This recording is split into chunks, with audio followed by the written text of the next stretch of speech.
Sunday morning, walking to the shop hoping for a good story to read in the newspapers this morning. Got no idea what's in the papers, I've not even looked online, so this is going to be a complete surprise as to what the top headlines are. FA Cup based, I'm guessing, something like that. Let's get in and let's see what's happening.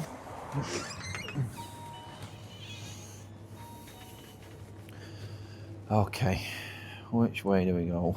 Let's try the Sun first of all. Ha. Oh, England losing rugby. Oh, look at that. We all joined Tonali race. That's not good for United fans. Let's check out the mirror. See what we've got here. Oh God, Liverpool stuff. Harry Redknapp's Gold Cup, not Spurs though. Oh dear. Let's see. One more paper. Let's just see what we've got. Oh, the demise of England Rugby Union. Relegation battle. This is the Express. Another Ryan Gravenberch contract one. Oh, isn't it crap when United are not playing? So I picked up the Sun because of that Sandro Tonali story on the back. I'm thinking that's actually related to Man United, and obviously I want to know what's going on there. Real Madrid into the race to sign Sandro Tonali. But listen to this in this here. So you can see that opening bit. So right at the bottom there, in that opening section, the words, I'll read it out to you.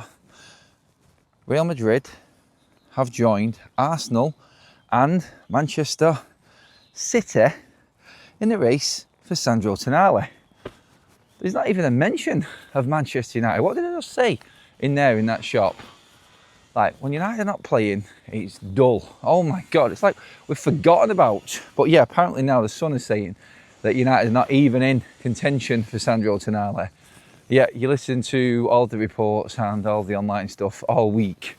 It just goes to show you, doesn't it? Some of the written media, some of the online stuff never aligns, and it's always interesting because when I was a kid, I used to always go to the papers and go look for the headlines and see the stories. That was the exciting bit, and the Sunday paper was always the best. It always had the best headlines in it. But recently, especially since I started doing this video on the show and on the channel, it's been crap. It's been crap, it's been nonsense, and I don't know what that is there. Sandro Tonali to Real Madrid, I can understand it. I can definitely see why Real Madrid would be wanting Sandro Tonali. They could afford him, of course, because apparently it's 100 million euros, 87 million pounds for any English club anyway. Champions League football guaranteed.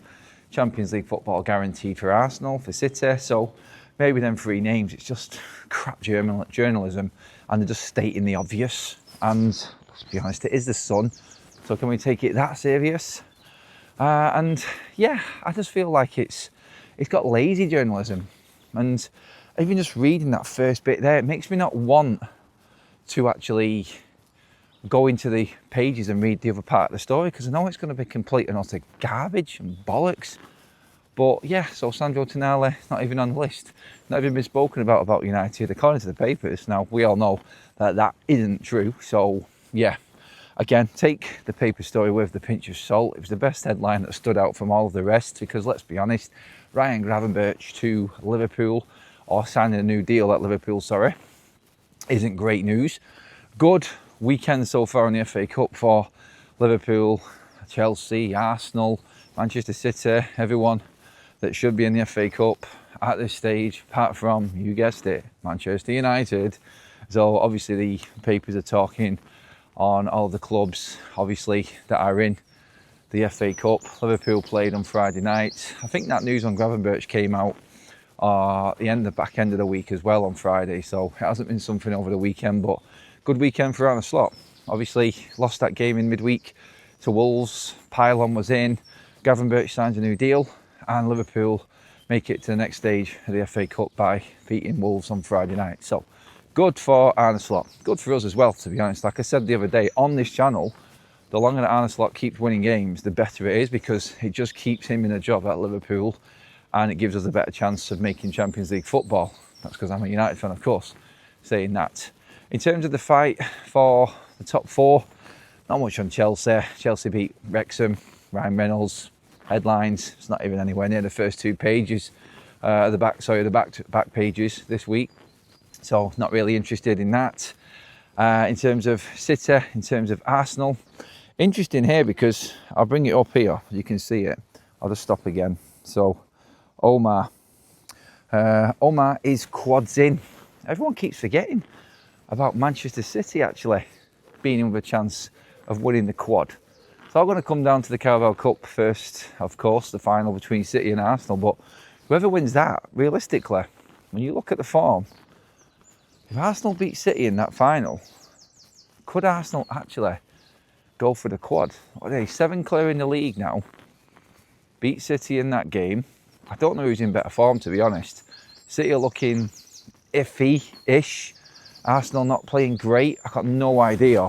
I mean, it's all going to come down to what type of game it actually is in that one, I think. If it's open, I think City could probably take it. Although Arsenal are dangerous. I've got no idea, honestly.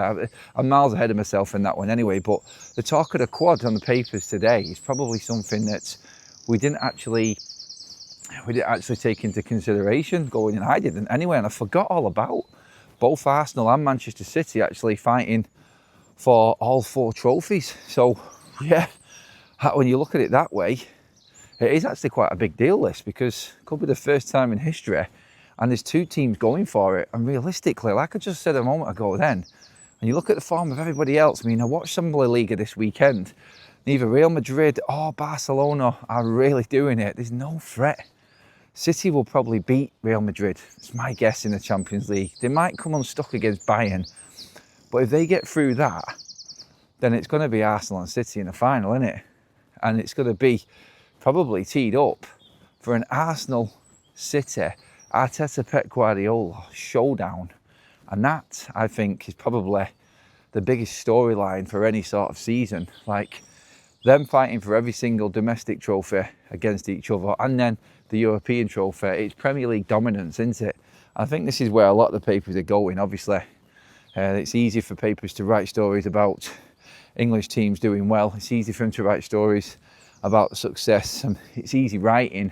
It's digging out issues and digging out problems that I think they get wrong in the papers most of the time. But obviously with both teams absolutely killing it, top 2 in the Premier League, both can comfortably qualifying in the Champions League group stages as well. It's a story. But in FA Cup weekend, it is a little bit quiet for big headlines. That Tonali one, that does make me laugh though, to be honest. It does. And when I look at it again, it's like they couldn't even drag any Man United story out in the papers today, except to just not mention us. It's sort of like that, one of them stories where I think they're dragging Man United fans in by not mentioning them in a way, and that's what it did to me. So maybe that was the angle from the papers today. Maybe that was the angle that they were trying to take in terms of trying to bring in Man United fans, because they know that United sells pages. So a bit of a reversal, not mentioning them, and get them to have a look anyway. Oh, look, it's boring when Man United are not playing football, honestly. It's the worst thing in the world, and this season has been an absolute nightmare when it comes to getting through the weeks and having nothing to do. But hey, look, in a week we play against Aston Villa, and next Sunday's papers are going to be a lot more interesting. Anyway, let me know what you think. Get into the comments. Make sure you subscribe as well to Adam FC, and also make sure that you do pop a like on the video. I'm going to head back, and I'll see you all in the next video.